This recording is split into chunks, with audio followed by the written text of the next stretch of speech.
Hey, welcome to the 1138 podcast, a podcast where I interview people I know who have lived great lives for God.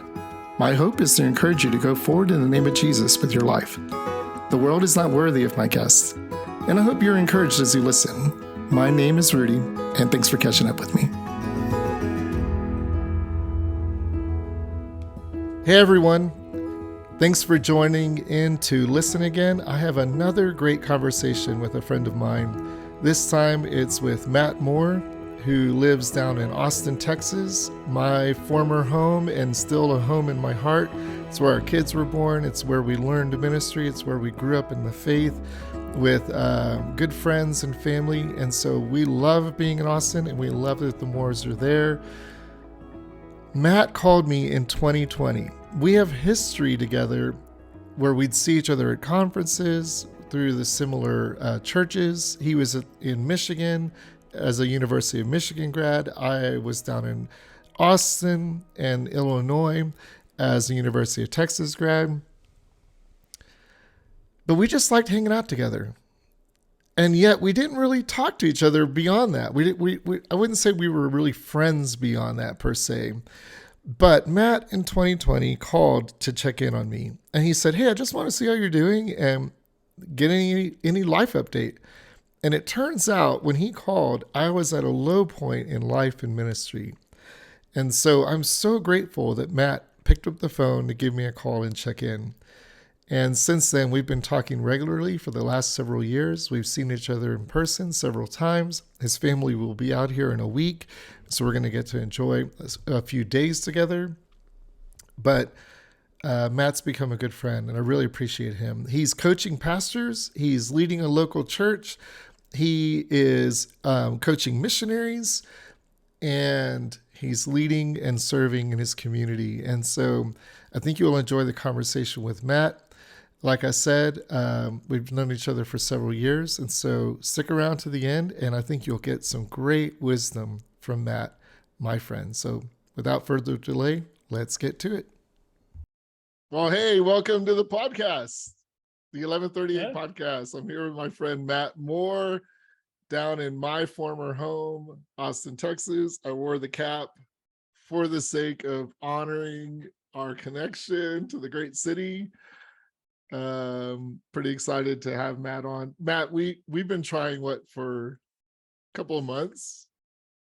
Yeah, 3 or 4 or 5. Holy maybe. cow. Holy cow. Well, we're finally here. And I made Matt a promise because I've got another podcast coming up pretty soon.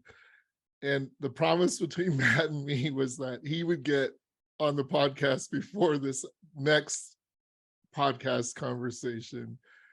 So glad to tell you, Matt, you barely made it, but we're in.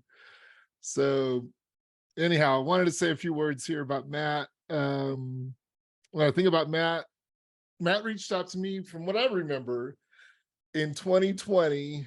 He reached out to me and he said something like this. I remember where I was. I was upstairs in my bedroom, got a phone call, and Matt said something like, hey, you were just on my mind and my heart, and I thought I'd reach out to you. And I remember feeling like, wow, Lord, that's so cool, because in that moment, I was going through some really hard stuff that Matt would soon find out about, in the next couple of months. But at that time, it just felt a little out of the blue, but super helpful to me. And so I started just going, wow, Lord, you've been really kind to me through Matt from a distance. But going back in time, I just remember Matt and I were in the same ministry. We'd see each other at conferences.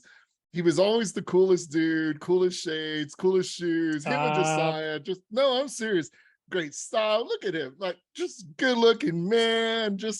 Man, he's just a friendly, kind demeanor, and that's all true. But as I've gotten to know Matt over the years, I just see a huge heart to serve people. Like, you include people in your life. I was at his church recently, and I see that in his living room. He cares about people. He loves helping people follow Jesus. he spends a lot of his time coaching others on how to just live unto the Lord. He loves the word. He loves studying the word. He loves teaching the word. And he doesn't actually do it as much as he used to, probably, but I know he just loves it. He loves connecting with the hurting, broken, inside and outside the church. And I've been wanting to get Matt on this podcast for months, as we said, because I think he's just lived enough life and gone through enough hardships to say, man, this dude has a lot of wisdom to offer us on what it's like to be a leader in God's church, but also just to follow the Lord through ups and downs, trials, tribulations, moving parts of the country, all sorts of stuff. All right, so Matt, Hebrews 11:38 says, the world was not worthy of these saints of old, unnamed, gone through all their sorts of their trials. And honestly, Matt, I know you're my friend, but I'll just tell you, just heart to heart, I believe that about you. What do you think about what I just said? I think that's very kind. I remember uh, I remember when we moved to Austin in 2012, June of 2012, and pastored church for a year and then left that to church plant. And we were in the same church network. And yeah, we were at your old stomping grounds here in Austin. And like you were always so encouraging. Like I felt like each conference you'd like seek me out and be like, brother, I'm so excited you're there. Like it just does my heart good. And we were going through just a lot of discouraging times, and it felt like, man, is this thing gonna make it?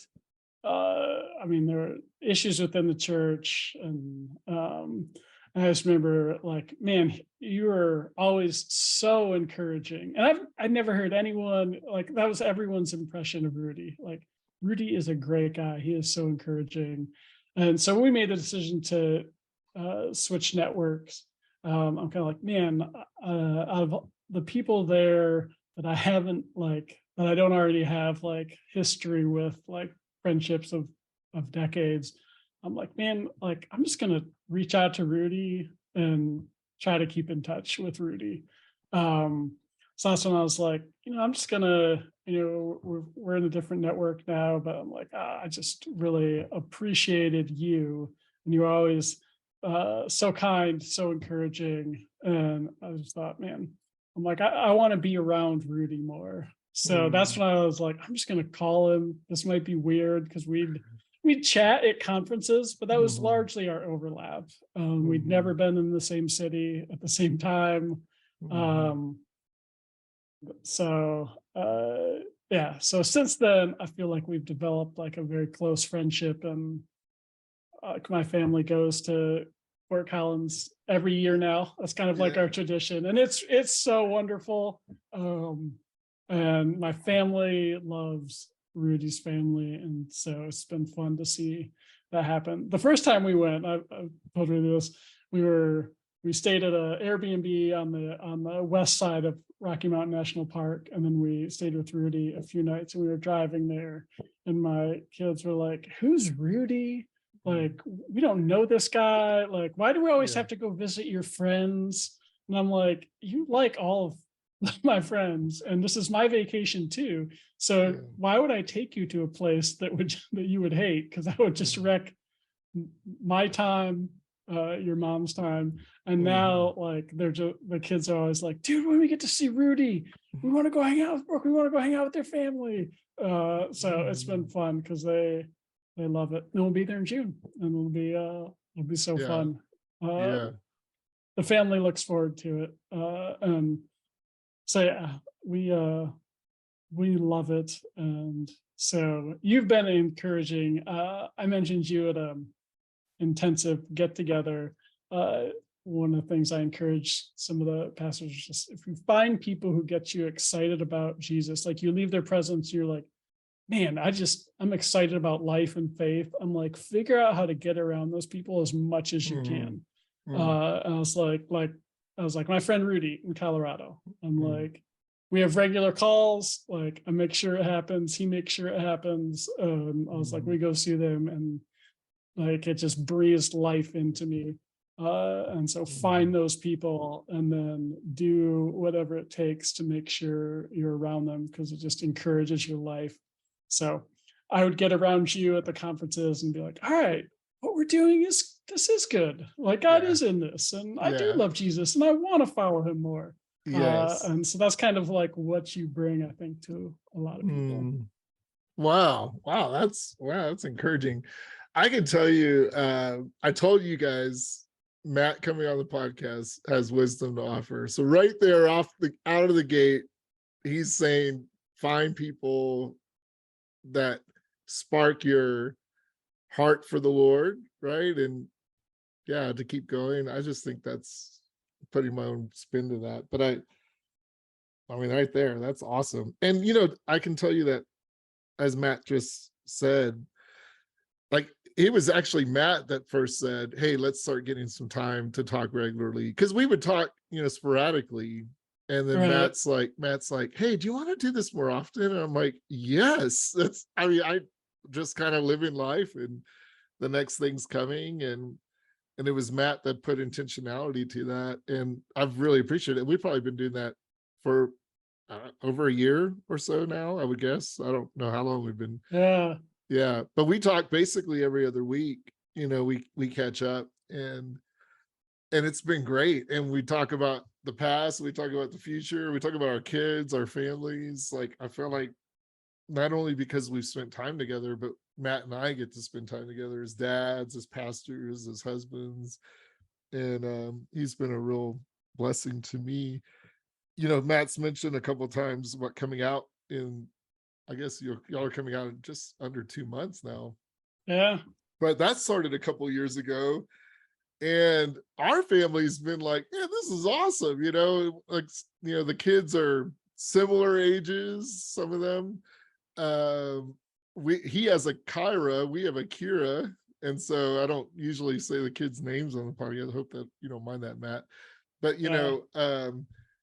so yeah, we've got even similar name kids. And then I won't go into all the details there, but there's been stories of like ping pong battles in the garage, and golf cart rides around the neighborhood. And I don't know, it's really fun. I think our wives will probably go hiking together. Matt and I can go grab a coffee That's or a right. beer. Yep. Probably better to get a beer.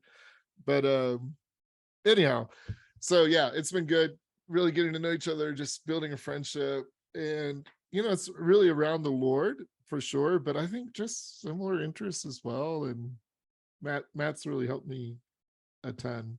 All right, Matt, but not everybody knows you like I know you. So tell whoever listens, all our listeners here, what are some of the roles in your life?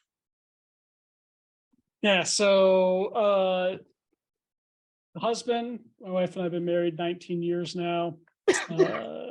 Father, I've got 4 kids, 17, 15, 12, and almost 10. So girl, boy, girl, girl. I lead a small house church here in Austin.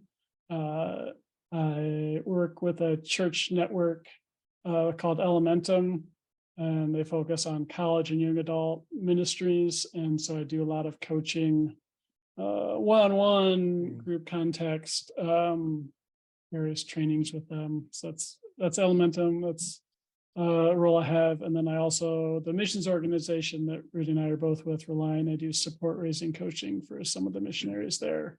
Sometimes in like a group cohort, some one-on-one. So those are kind of the main roles I have outside of like follower of Jesus type thing. Yeah. So I have multiple hats I wear. I try to make sure no one gets too much of me. So I feel like there's a limit you can have. And so like, okay, this is any more here, and I'm probably gonna lose this role. So I try to spread it, keep it thin. Okay, so the way you just put it, wearing multiple hats. Do you like this stage of your life? And would it be different at a different stage of your life to wear multiple hats? or would you prefer to have one big hat only? What are your Ah, thoughts on man, that? this gets into my like midlife angst. Well, that's why I ask it, because I Which is wonder if fun. different Yeah, seasons are, how yeah. similar are we? I'm curious. So yeah. I mean, so sometimes I feel like having one role and that kind of focus would be um that I think I'd like that because it would allow me to probably go deeper into any of the like one roles. Um, but I think the wearing the having the kind of like three roles now, I think is healthy for me. It's given me a path to uh really use the giftings I have and then kind of the experiences of like ministry in different contexts and to really pass that on to a younger generation. So but yeah, there are some times where I'm like, oh, if I just did one thing, would that be simpler? Because I'm juggling multiple schedules and pastor's availability, which is largely who I deal with. That's hit or miss, and so there's a lot of like scheduling things that go on. Um, but I think this is a really good and healthy fit for me right now, and I feel like I've done campus focused ministry for like 20 years, which is very rare. Uh, but I'm no longer the boots on the ground guy on like the campuses. I still have that heart. Like I still love the campus. The need is only getting greater. Um, Mhm. and so this keeps me connected in a way that I think is more helpful and relevant and beneficial for the kingdom of God.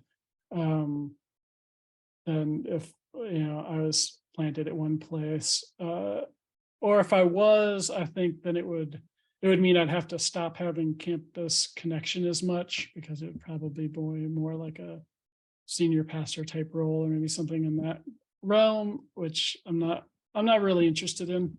Um, Yeah. uh, I think this allows me to have a lot of interactions.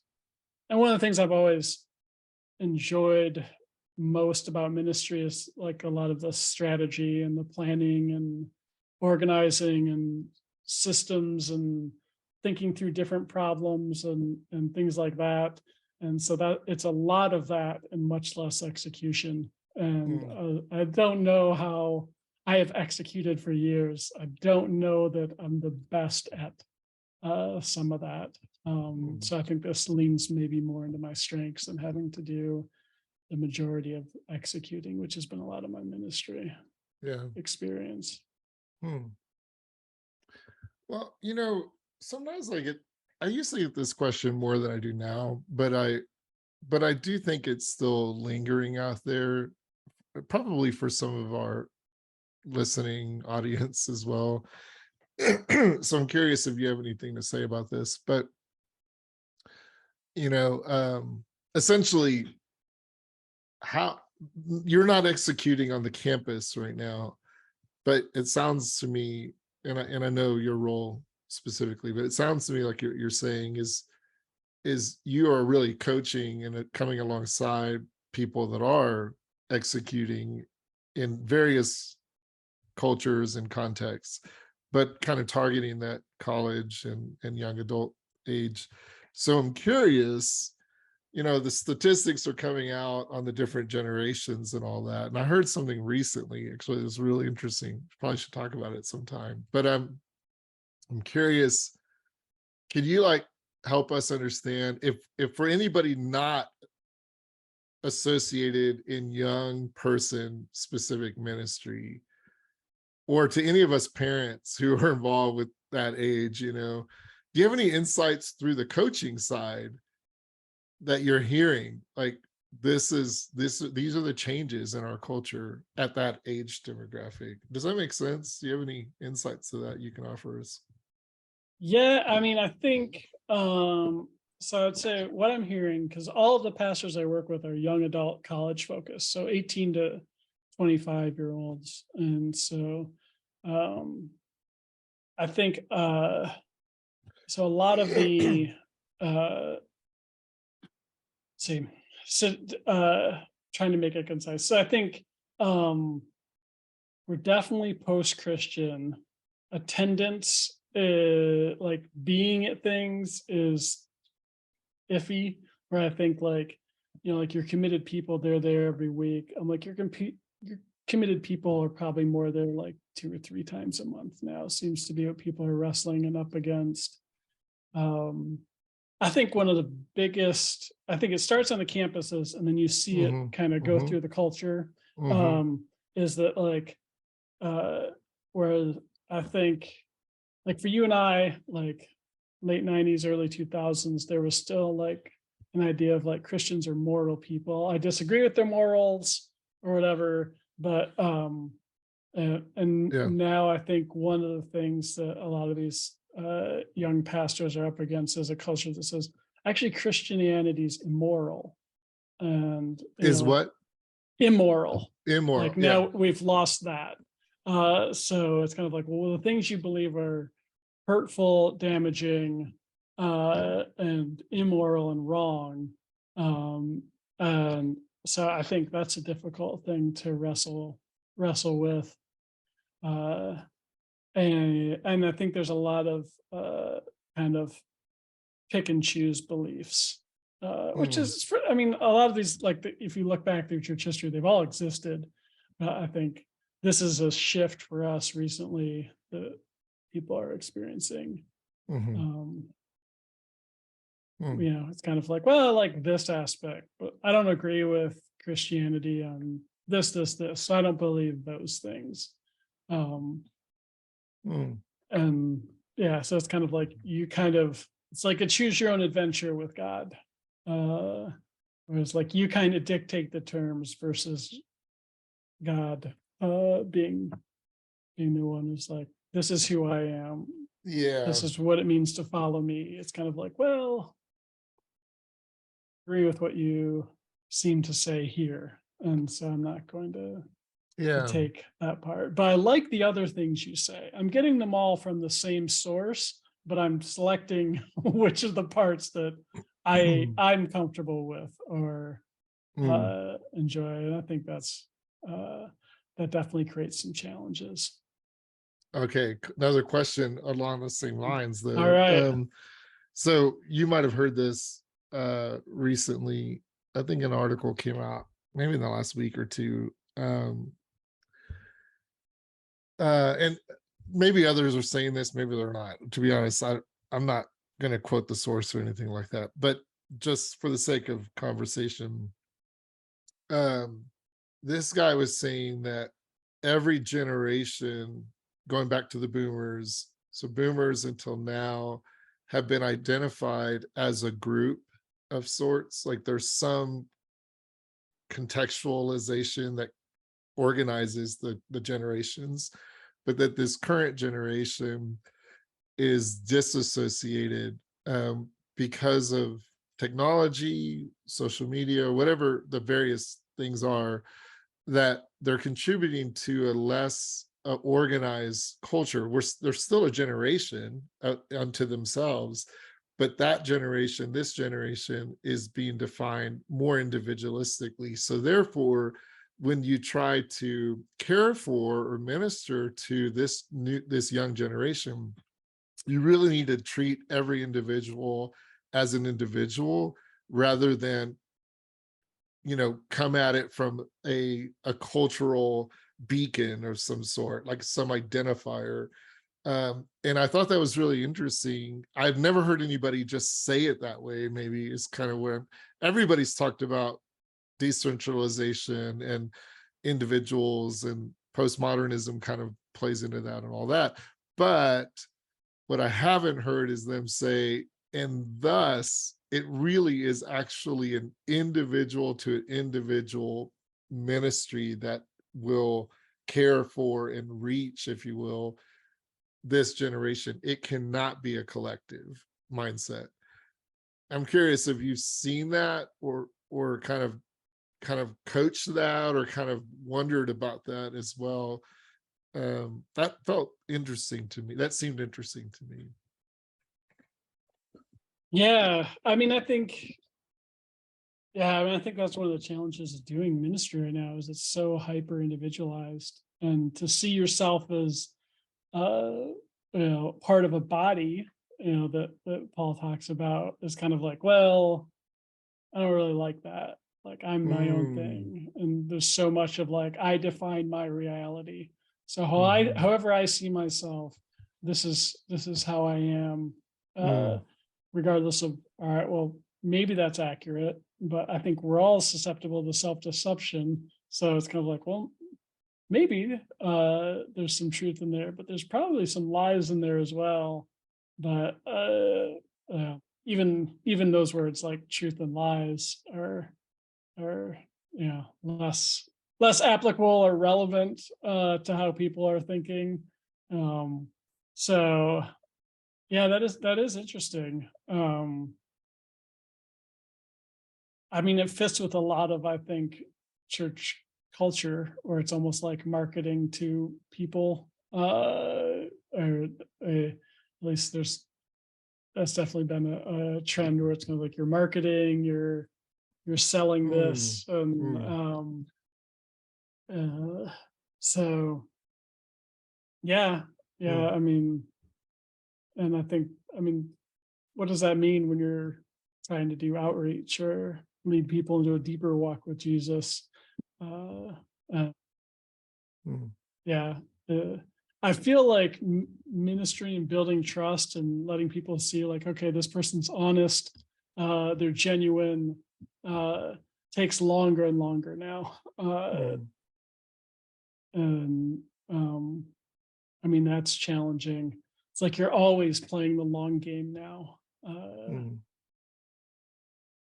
And I think often in campus ministry is often it's like you may pour into this person the 3 to 4 years you have them, and you may really never see the fruit of that.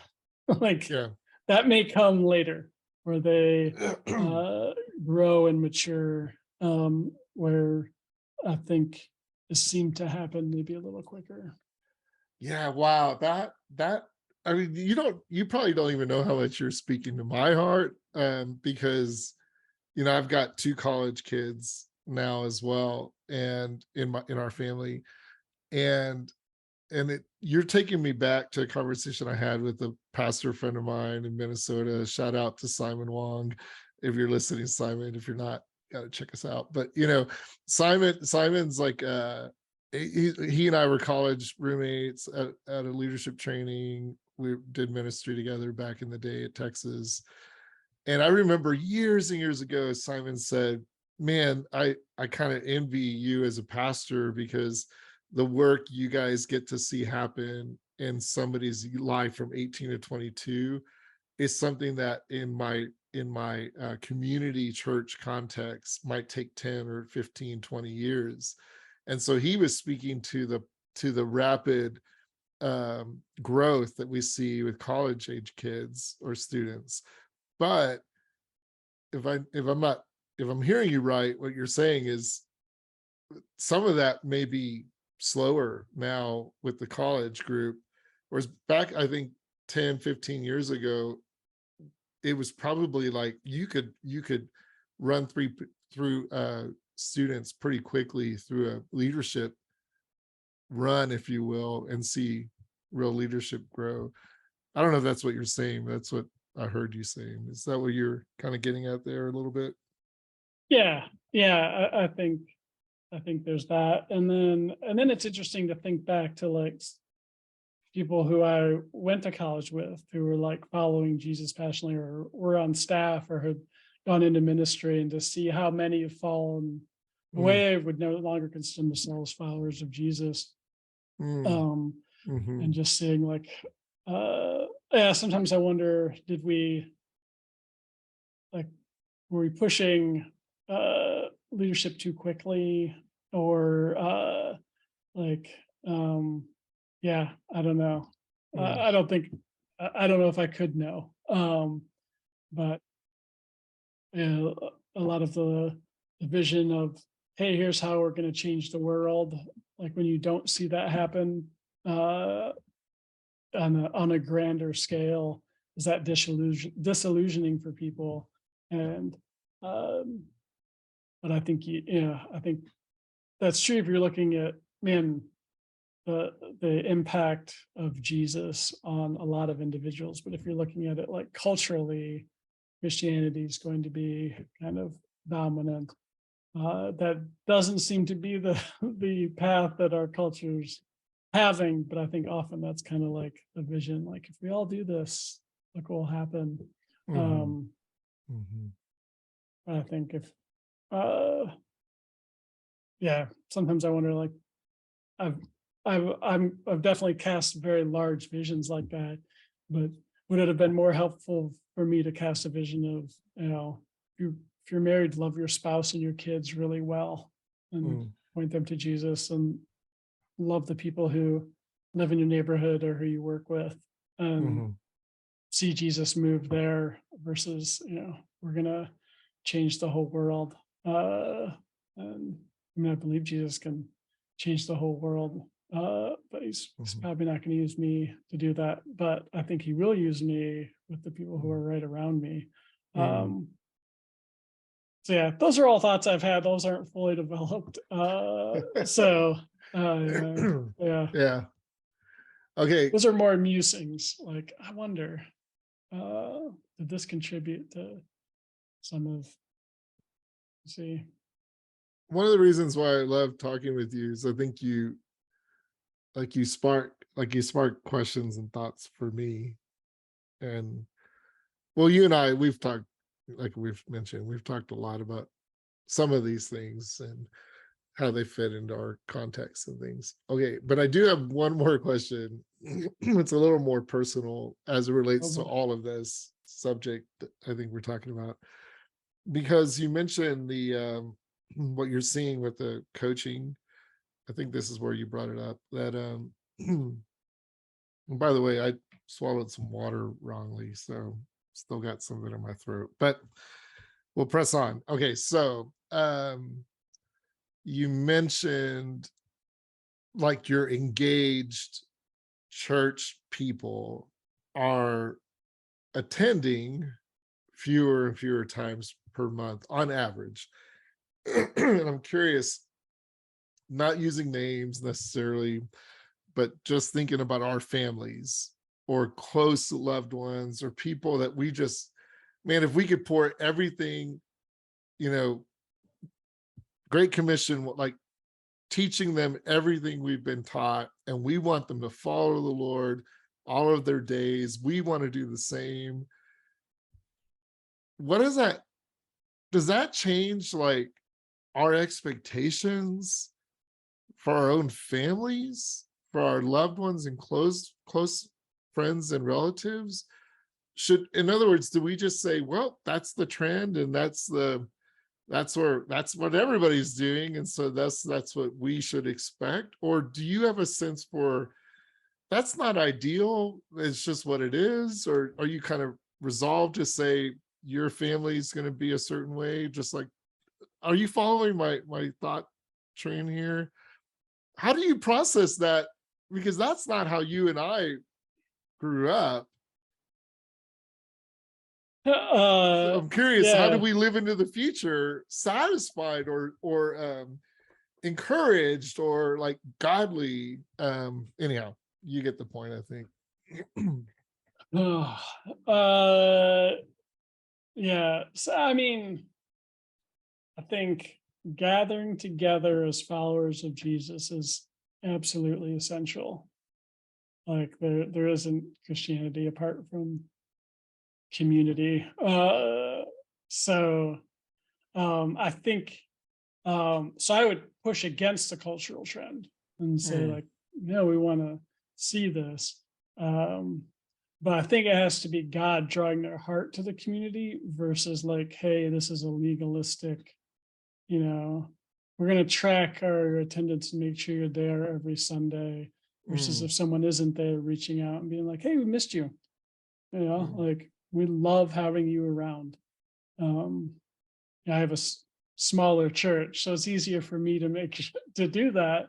But Mhm. if someone's not around, we do miss them.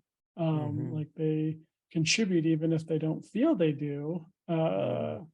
And I think like that's the power of the body is that hey, we're all in this together. I think yeah. So I mean, yeah, I don't think it's a good or healthy thing to move to that. Mm. Like I just kind of like occasionally but I think if they're going to get perfect attendance, if that's kind of like the goal. Mm. Um, Mhm. it's like, all right, well, what's the heart issue going on? Mm. Are they known? Are they loved? Are they cared for? Yeah. Uh, um, yeah, I don't know if that was a non-answer No, or actually, not. it's not. Well, you said it, but push against the trend. That's the clear. Yeah, I mean, and that's helpful to me because I think I'm wrestling with that stuff. So I think it's really helpful. Okay, switching gears a little bit. I've got a lot of questions for Matt. So, but oh boy. well, you know them, I think. So, Oh, what are you passionate about? And let me caveat that question. Like, what gets you up in the morning? What are you passionate about? But the caveat for you is because you mentioned earlier, you're tapping into my middle age. What was it? Your middle age, my midlife crisis, my midlife. middle age, kind of like, Yeah. yeah. Yeah. So Uh, tie those two thoughts together, your midlife crisis, middle age I manhood, mean, with what are you passionate about? What gets you up in the morning? And I'm wondering if you're gonna say something that anyhow, keep going. so my middle. So I mean, I think so. When I was first going into ministry, um, as a college student, when God kind of, I have a degree. Uh, so I went. My wife and I, we both went to the University of Michigan. That's the if you're Yeah, watching, go I've got blue. my Go Blue. They've had a good couple of years in football, Yeah. which has been helpful for my soul. But I mean, I think there are things where I'm like dreaming big with God and feeling like a call to go into ministry, to like to sense like, all right, I think I could serve the body in a pastoral role, and church planning was always just something that I was drawn to. Um, and so I feel like looking back, God's like a lot of the things early on, I feel like God had answers though. I was able to go on staff. I've been a part of two church plants. Um, Wanted to be like a primary communicator, and all those things. Um, Ordained those type of things.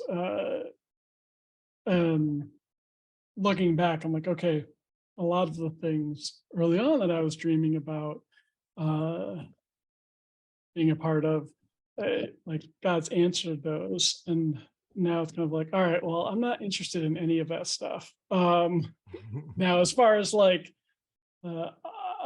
like my prayers are very different now, I guess. It was used to be, all right, Lord, how can I?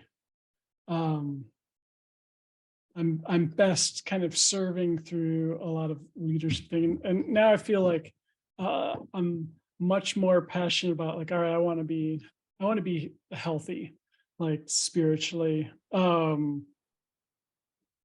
like all right, I want to be a really good husband, um, uh, a good father.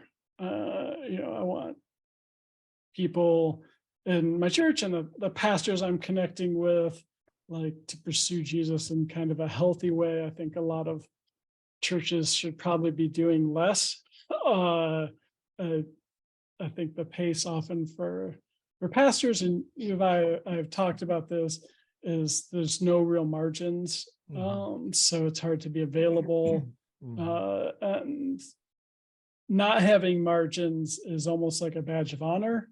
Like, oh, well, I'm so in demand and I have so many things and we're doing so many things as a church. And I just think, I'm like, man, I don't know if that's close to the heart of God. Like I want to see young pastors and these ministers that I'm connecting with get and really stay healthy and engaged for the long term. And so I think my question is kind of like, what does this look like for me now? Like the goals feel different. I feel like they're maybe more tangible, or it's like, okay. And it wasn't like ego stamps, like when I'm like, oh, I'd like to be like ordained or recognized as a pastor. It wasn't like, okay, so now I have this badge. It wasn't that. It was a way to serve. And so, all right, what does that look like now? And I think there are definitely aspects of ministry looking back that I'm like, all right, that probably wasn't the healthiest pursuit.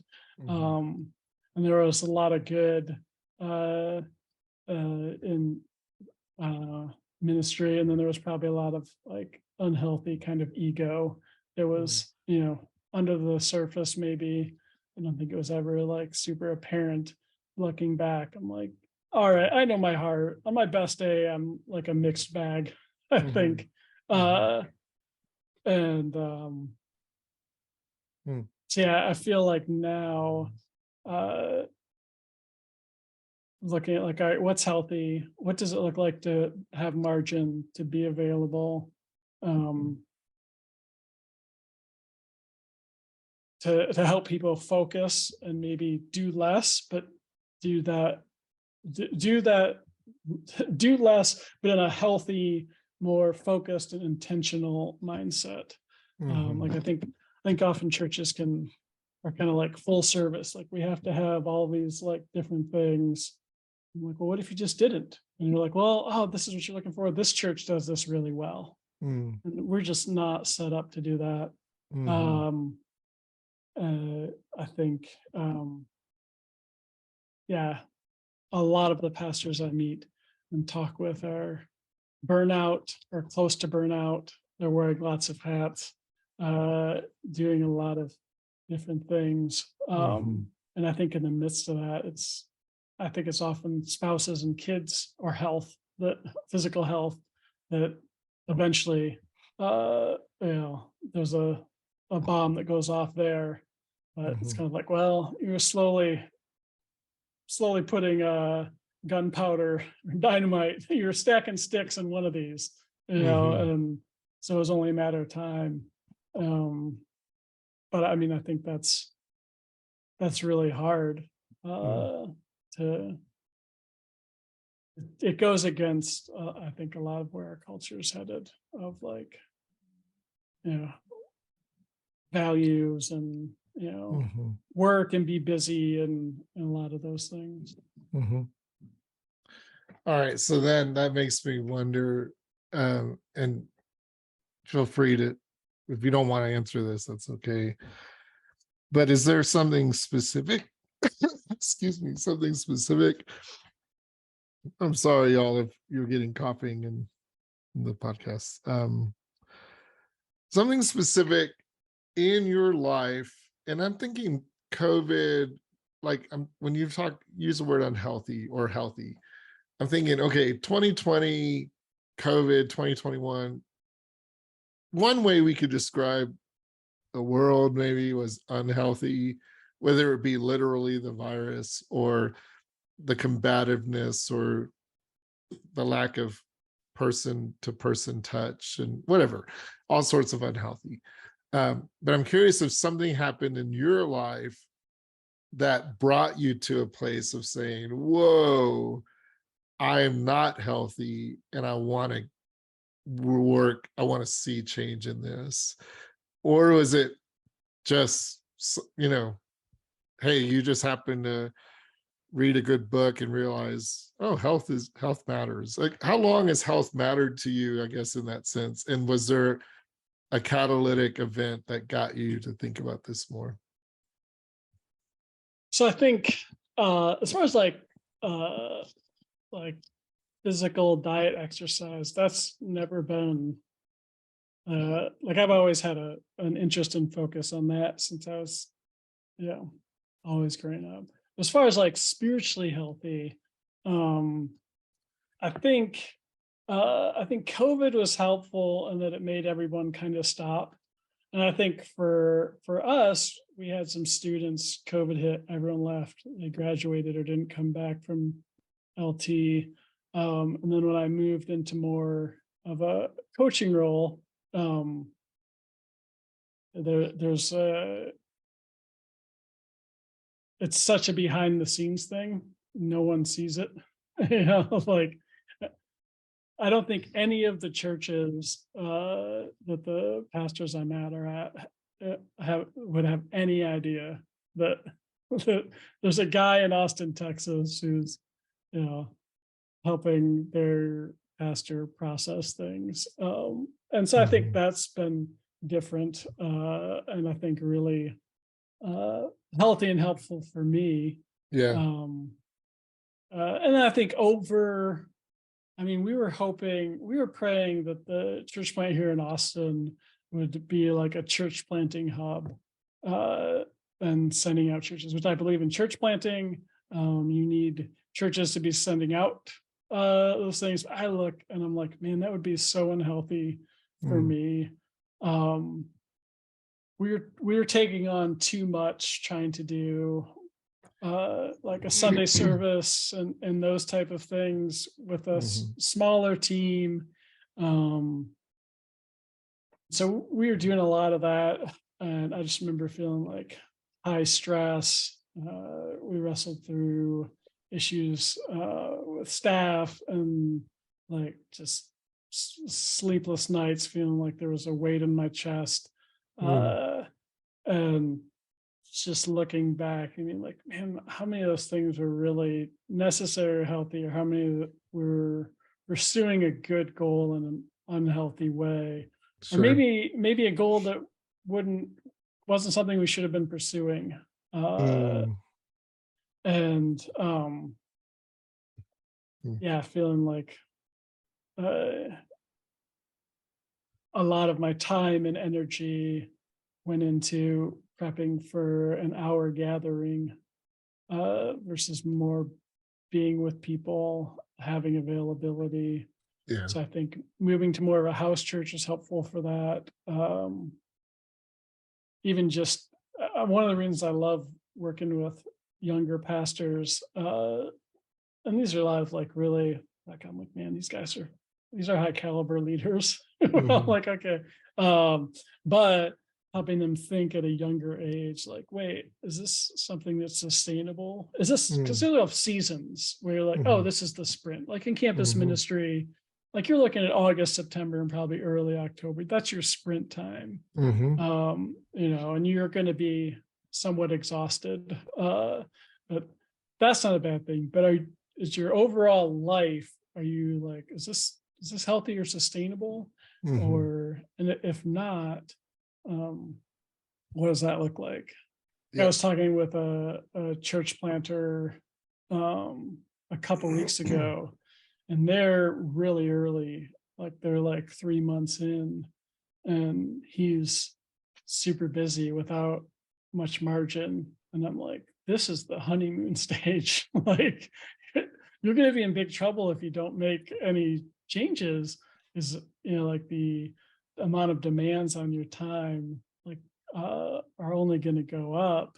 Uh, and I mean, I think that was me, and I think there's some of that when you're younger. You have the energy and the drive Mhm. and there's more of that, and I think that's good and healthy and necessary.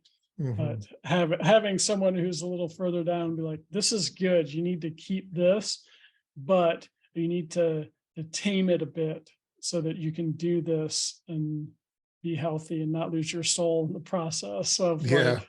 like your soul connection to Jesus in this.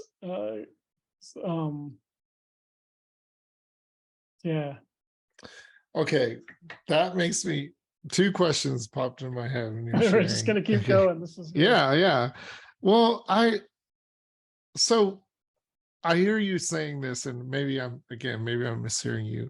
But the question is this: what resources would you offer anyone listening who's interested and kind of looking at their life and thinking, I think I need some more health, spiritual health in my life. And I'm going to answer my own question with something you just said, and then you can elaborate if you'd like. Um, and yeah, please elaborate if you have more. But it sounds to me like one of the things you're recommending is coaching, spiritual director, or some kind of a disciple or a mentor, somebody that could say, wow, that's great. Now, how do we make it sustainable, or something along those lines? And then my second question, I'm going to give them both to you so you could think about it. But you've been mentioning Jesus a couple of times. And I don't know if I've ever asked a podcast conversation person this question, but who is Jesus to you? Like, what does he mean to you? All right, those are the two. So resources, if you're interested in becoming healthier, and who is Jesus to Matt Moore? And who is Jesus? So just a couple small ones. How do you get Yeah, healthy, and who is Jesus? yeah, That's yeah, good. yeah. This is what we do on the 1138 podcast. Okay. I mean, so I mean, I think as far as resources, I don't have anything profound to give anyone. I feel like be in the word, um, a lot, pray. I'm strong in the word, and I mean, I'm weaker in prayer. Like that's like it's not hard for me to like work to get into the word. But prayer is something I have to be more focused and intentional with. Um, and then community. Like I feel like I'm the only pastor on the ground here. And so it was really important to me to seek out people who have known me for a long time, people who like inspire me to follow Jesus. So I have like four guys that I mean, one I've known for over 20 years now, I think. Yeah, and so like people who've known me when I was single, Matt, like married, have seen that.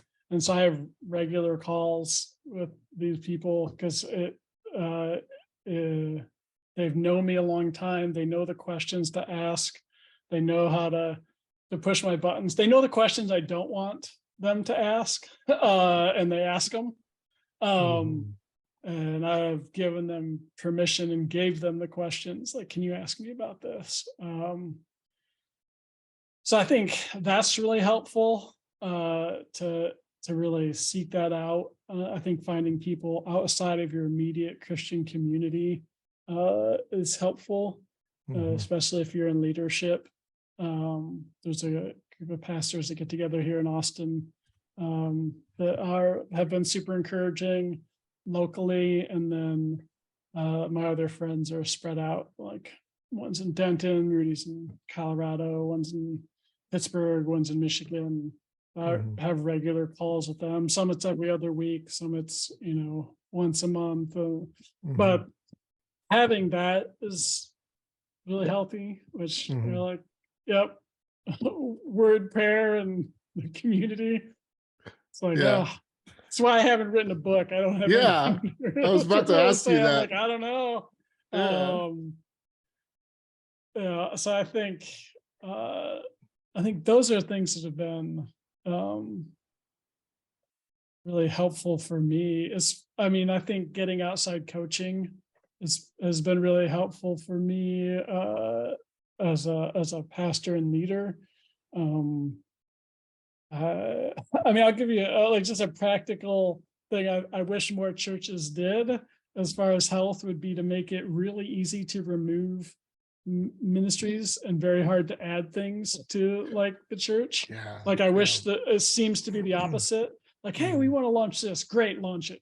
I wish there was a longer process because I think if churches did fewer things and were more focused, people would be healthier, more freed up, wouldn't have leader burnout and volunteer burnout. And uh, I think there are healthier rhythms. Mhm. If it was really hard to add something like, hey, we're thinking of launching this.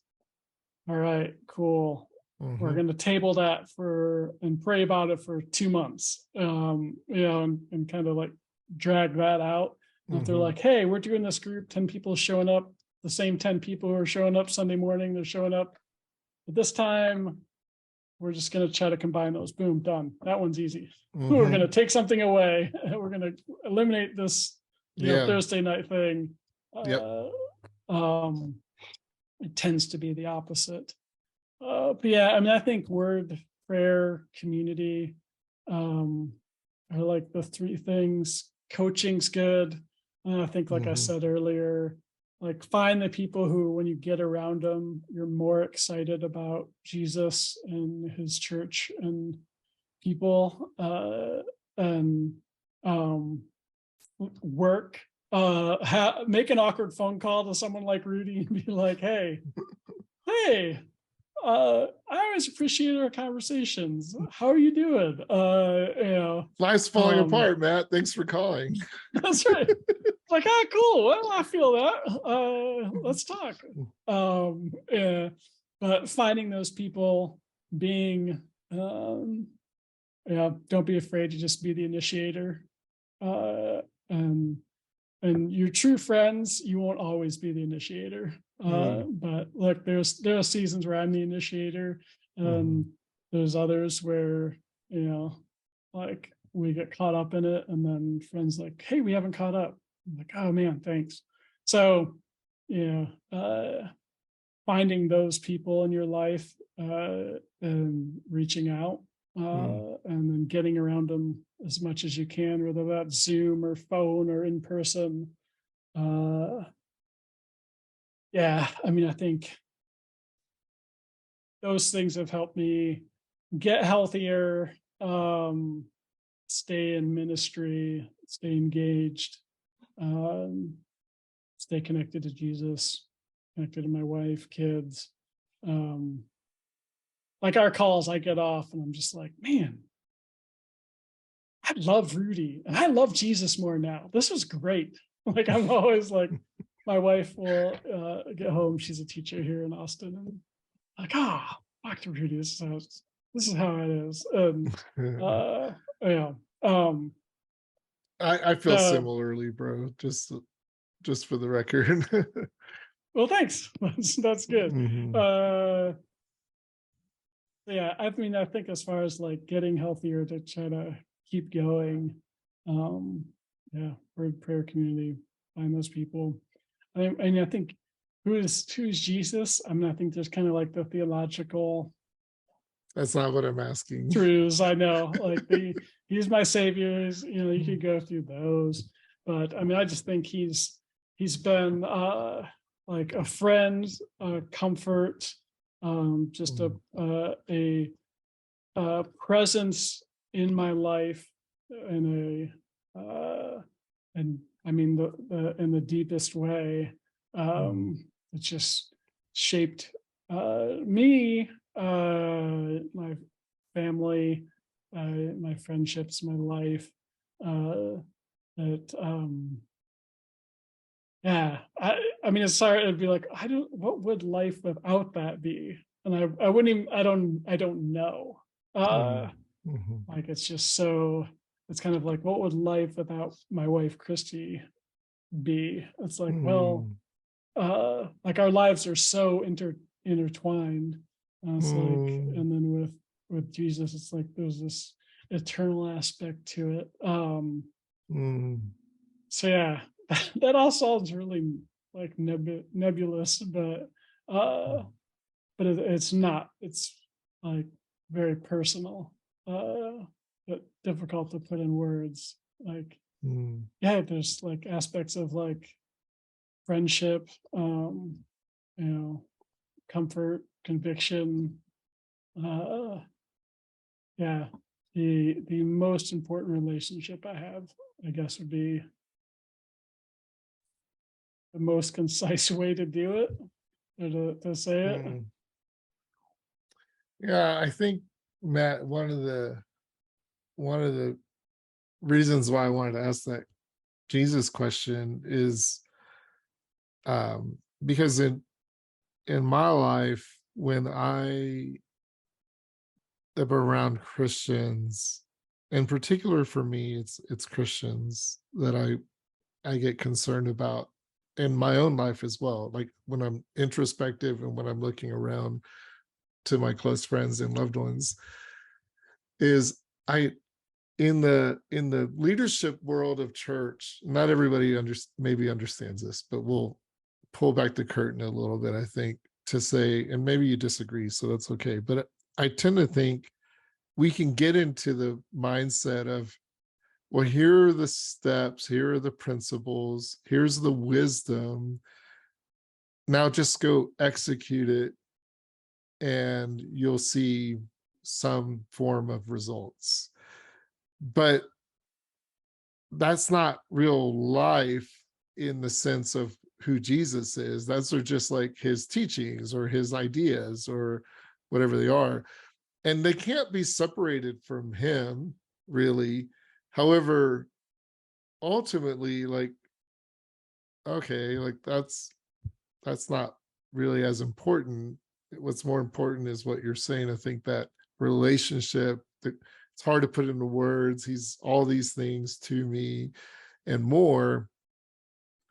And I guess the simple way I put it is like he's not an ideology. He's a person. Um, but sometimes it's hard to remember some in the pursuit of ministry, really, probably the pursuit of caring for people.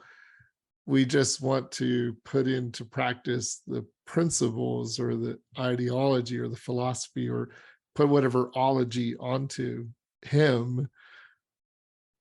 But I know that's not how you live.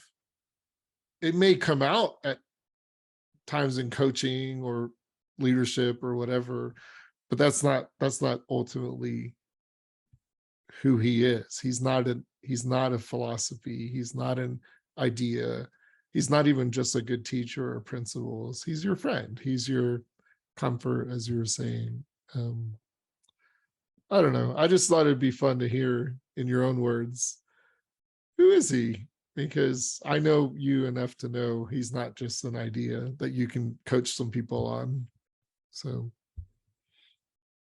Yeah, I think church wise and just culturally, we like the formula. Like, what do I have to do? So, like church planning, which you and I both been involved in, it's often, like, here's the playbook.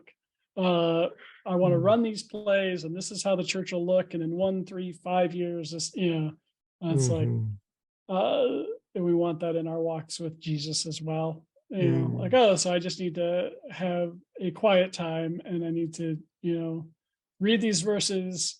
Here's how to pray. Like, okay, cool. I do these things, and I don't think either of those really work for like a authentic church planting, and not just getting church grow, like church uh, transition from people going from one church to another, and then even then our walks. It's kind of like, well, uh, yes, we love programs, mm, but relationships aren't like that. You mm. know, my wife isn't interested in a programmatic relationship. Like Yeah. neither are my friends. If all of our times were like, Rudy, this is when I'm asking this question, and this is Oh, this, and now we have a very good relationship and the boxes are checked. And but I think often we approach spirituality in our walk with Jesus that way. I think often we approach church like, oh, this is the new program, or this is the new leadership, this is a new teaching series, or all these type of things. Yeah. Uh, I mean, I like checking boxes. My personality is very much like, all right, how can I systematize this, make it efficient, help it to run really well? But yeah, Mhm. relationships and people, it doesn't work that way. Okay, that makes me think of this, and we'll come to a close really soon here. But I was recently at Matt's house in Austin, and we sat outside in the back for a few, I don't know how long, maybe a few hours or something. We were chatting and just catching up in person. And then I went to Austin to see Matt and to be a part of their church gathering. And I was really encouraged to be there. And then I had to drive back several hours to where I was staying in San Antonio. And when I was at their door and I was saying bye, they were all at the door. And I was like, I don't want to leave. Like it felt like like I don't want to get to my car. Like I want to just be here. And it makes me think the way I was raised was every time we parted ways with a loved one, if we were the ones staying and they were leaving our home, we were raised to stand outside and see them all the way down the street. And um, so I would use, I've never put this word to that moment, but I would say linger is the word that comes to mind. And I just wanted to linger in your home a little longer. No, I mean, I knew I couldn't. I don't live there. You'd kick me out after a couple weeks, you know. Um, but like, I wanted to linger, and that's what makes me think of like us and the Lord. It's like, yeah, I just want to linger with Jesus more because when I get those moments, I really don't want to just rush off. And I'm looking forward to the next time I get to linger, you know. So I don't know. That's my way of phrasing what you just said, I guess, is yeah, lingering with the Lord. Okay, closing off. I think you know this, Matt, but I started the podcast to encourage Christians to keep going, just to not give up. Little did I know COVID was coming and all that. It was going to get hard. Little did I know the stuff we were going to go through. It was going to be really hard to keep going. My dad, as the years went on, he started using a phrase, go forward in the name of Jesus. And that was, I never really put it all together until actually I think he passed away. And it came to be for me like a blessing. It was, I think it was his way of kind of saying, don't go in your own strength, don't do it on your own, just go with him and let him do his thing, that him being Jesus.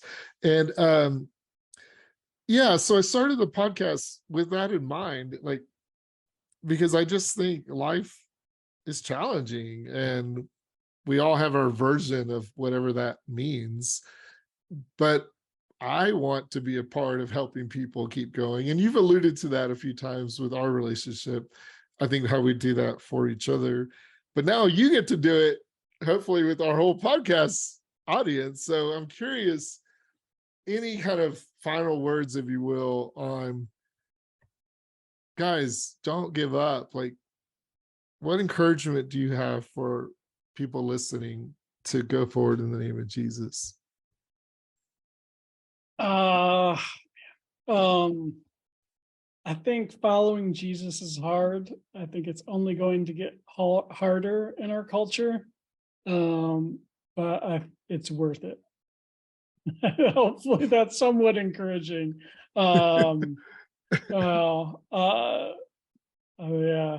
I mean, I feel like I don't have a whole lot that I offer. I'm like, be in God's word, pray, be in community, get around the people who keep you excited about Jesus.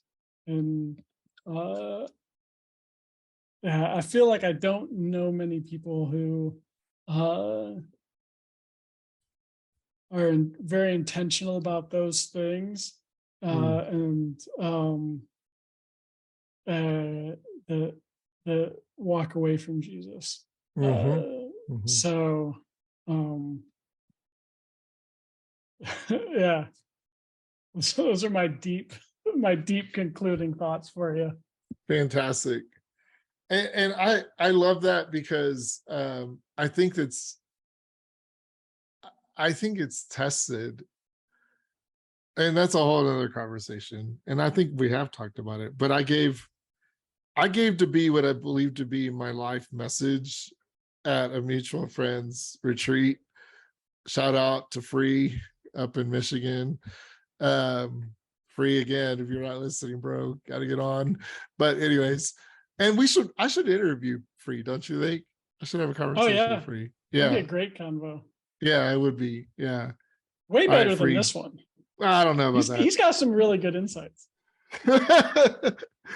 He's a cool guy. But I think it's my life message. And ultimately it really kind of came down to that. Like, well, spend time with Jesus in his word, pray, be around people that keep you going. So maybe we should collab on a book someday. Be pretty short. Yeah, yeah. I You like write short it books. and I'll write the forward. I like short books. Okay, Matt, where can people find you? Social media? Are you on social media? We don't interact on social, but Um, I mean, I have a Facebook account and Instagram and Twitter. I haven't been on any of them in 4 years. So you're welcome to follow me there and well, to if people want enjoy to, the silence. yeah, if people want to follow up with you, how can they reach out to you? If they're down in Austin looking for a home church, if they're like, man, I need to hear Yeah, more about this. I need some coaching or whatever it may be. How can people find you? And yeah, we'll link it in the show. yeah. Email, phone number, email, mooremj@gmail.com. I have multiple other email accounts for the different things I do, but Burner everything goes to accounts, one. Yeah, burner like accounts. I know you. that's right. So yeah, I mean, reach out via email or talk to Rudy. He'll give you my phone number. Yeah, I've done that before. But I mean, I'm on. Yeah, I mean, I have accounts. I just haven't been on social media. I'm introverted, more private person as far as like social media goes. I have no problem sharing all of my life and stuff. I just don't feel social media. I've tried to do it. Like I had to put to-dos in. It just doesn't occur to me to post something somewhere. I'm like, and if it does, I'm like, why would anyone care? It'd mostly be an account of sarcastic, dry comments about things around me. And I don't know that the world needs more of that. That's probably a smart move. Do you have a website? No website, no book. No book. I do have it. I do have an email account. Yeah, we'll post that in the show notes. You can find Matt through email if you're looking for him. Uh Hit me up. I'll send you directions to his front yard if you want. Just kidding. No. He's People got a are great here back. all the time. It's great. He's got a great backyard. You could chill out in Austin sometime. You'll find him at my house in just under 2 months. But don't come here then because we're gonna hang out and get some one-on-one face-to-face Oh, it's gonna be time. so fun. It's gonna be great. It's gonna be great. I like this words of wisdom. I'm gonna say them here because Matt said it, but maybe this could be for most of life. Subtract quickly, add slowly. you want to get healthier, it's probably a pretty decent way to live. All right, Matt, we'll end it there. Thanks for being so wise. Thanks for being my friend. He's got a lot more he No, can offer. I know, but no, most of that has to come through one-on-ones with him. So reach out to Matt. His family's awesome. Um, I'll host you, make a killer salsa. Well, thanks, Matt, for coming on the podcast. And I look forward to seeing you and Christy and the kids here in about a week or so. We'll have a good time here in Colorado, especially if this smoke clears out. That's a whole nother story, listeners. And thank you to the listeners for sticking with me these last several years. I really enjoy podcasting. I enjoy the conversations that I have. And of course, these are friends of mine. And so I do hope that you're enjoying them as well and getting things out of them that'll help you go forward in the name of Jesus. And so with that said, would you rate us? Would you like it? Would you subscribe? And would you help us keep going in that way? I really appreciate everyone who texts me or calls me or lets me know, hey, I listened and that was really a blessing. So we're going to keep going and we're going to try to keep helping other people go forward in the name of Jesus. And so for this episode, that's going to do it. I do have a new episode already recorded. I'll be working on to get it uploaded with a special guest. I've not known these people very long. Actually, I think we met in January of this year. And so we're not long-term friends, but I do think you're going to want to listen. So subscribe so you don't miss that podcast. You're going to want to listen to the next podcast that I'll upload because it is with a former world dignitary, which is pretty remarkable. And they've got an amazing story and an amazing ministry, and I'd love for you to listen. So until that time, let's go ahead and encourage one another, and I'll let you go at this point and say, go forward in the name of Jesus. All right, thanks.